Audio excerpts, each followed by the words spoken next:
शास्त्रों में लिखा हुआ है क्या कि दुर्योधन आया भगवान से मांगने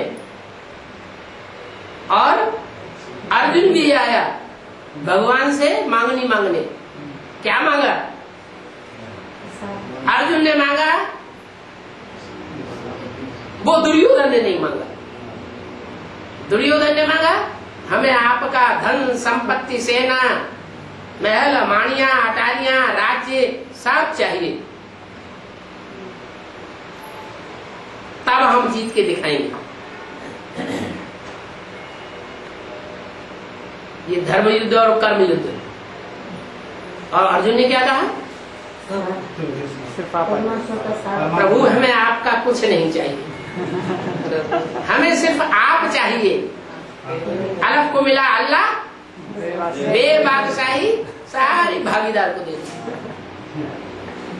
क्योंकि आज में दोनों ही भागीदार थे ना। कौन? ब्रह्मा बाबा दादा लेखराज, उन्होंने अपनी धन संपत्ति लगाई दुकान में, और जो भागीदार था उसने अपना तन और बुद्धि लगाई। जो रत्नों की दुकान थी उसे चलाने के लिए, तो भागीदार तो दोनों हुए ना। तो रेल का राही कौन हो गया?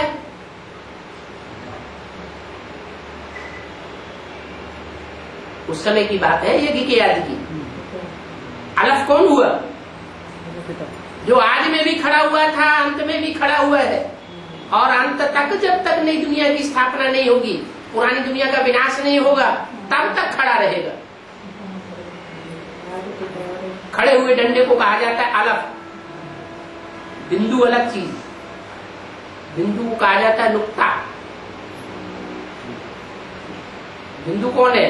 अलफ कौन है? और बे कौन है? बे माना पड़ा हुआ डंडा। उर्दू में अलफ बिंदु को नहीं कहा जाता, खड़े डंडे को अलफ कहा जाता है, बिंदु को नुक्ता कहा जाता है, पड़े डंडे को बे कहा जाता है।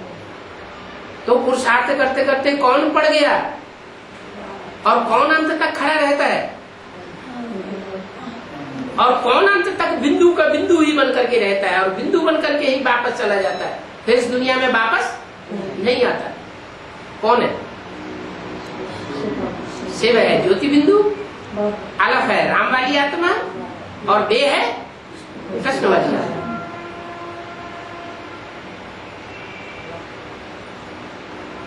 तो ये तीन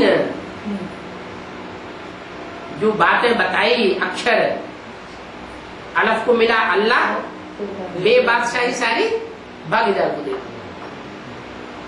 माना ब्रह्मा बाबा को यज्ञ की सारी संपत्ति, सारा कारोबार उनके हाथ में सौंप दिया, और खुद रास्ता लिया। क्या समझ के? अरे हमें तो भगवान मिल चुका,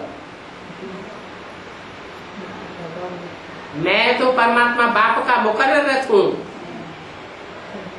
दो रथों की बात की है मुरलियों में। कौन कौन से दो रथ? मुकर्रर रथ और टेम्परेरी रथ।